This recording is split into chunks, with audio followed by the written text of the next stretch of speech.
Today we're going to read Millions of Cats by Wanda Ga'g. Once upon a time, there was a very old man and a very old woman. They lived in a nice clean house which had flowers all around it except where the door was. But they couldn't be happy because they were very lonely.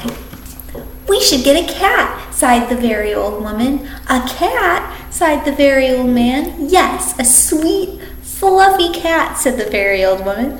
"I will get you a cat, my dear," said the very old man. And they set out over the hills to look for one. He climbed over the sunny hills.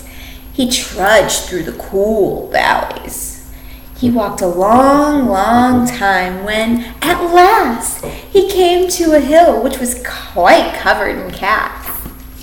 Cats here, cats there, cats everywhere, hundreds of cats, thousands of cats, millions and billions and trillions of cats. "Oh," cried the old man joyfully, "now I can choose the prettiest cat and take it home with me." So he chose one. It was white. But just as he was about to leave, he saw another one all black and white, and it seemed to be just as pretty as the first. So he took this one too. Then he saw a fuzzy gray kitten way over there, which was every bit as pretty as the others. So he took it too. And now he saw one way down in the corner, which he thought was too lovely, so he took it too. And just then, over here, the very old man found a kitten which was black and very beautiful. "It would be a shame to leave that one," said the very old man, so he took it. And now, over there, he saw a cat which had brown and yellow stripes, like a baby tiger. "I simply must take it," cried the very old man, and he did. So it happened that every time the very old man looked up, he saw another cat, which was so pretty he could not bear to leave it, and before he knew it, he had chosen them all. So he went back over the sunny hills and down through the cool valleys to show all of his pretty kittens to the very old woman. It was very funny to see the hundreds of cats, thousands of cats, millions and billions and trillions of cats following him. They came to a pond. "Meow, meow. We are thirsty," cried the hundreds of cats, thousands of cats, millions and billions and trillions of cats. "Well, there is a great deal of water here," said the old man. Each cat took a sip of water, and the pond was gone.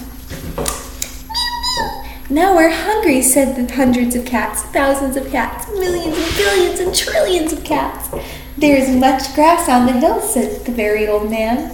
Each cat ate a mouthful of grass, and not a blade was left. Pretty soon, the very old woman saw them coming. "My dear," she cried, "what are you doing? I asked for one little cat, and what do I see?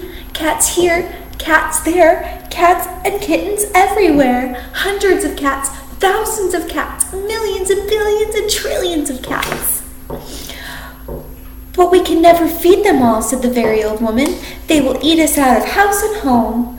"I never thought of that," said the very old man. "What shall we do?"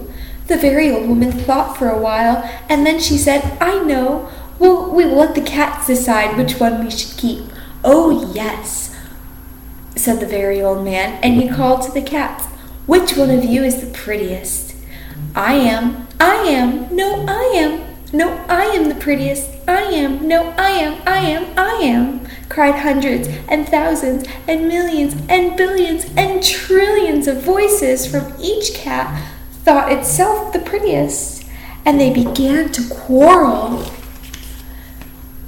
They bit and scratched and clawed each other and made such a great noise the very old man and the very old woman ran into the house as fast as they could. They did not like such quarreling, but after a while the noise stopped, and the very old man and the very old woman peeked out to see the window and see what happened. They could not see a single cat. "I think they must have eaten each other all up," said the very old woman. "It's too bad. But look," the very old man, and he pointed to a bunch of high grass. In it sat one little frightened kitten. They went out and picked it up. It was thin and scraggly. "Poor little kitty," said the very old woman. "Poor little kitty," said the very old man. "How did it happen?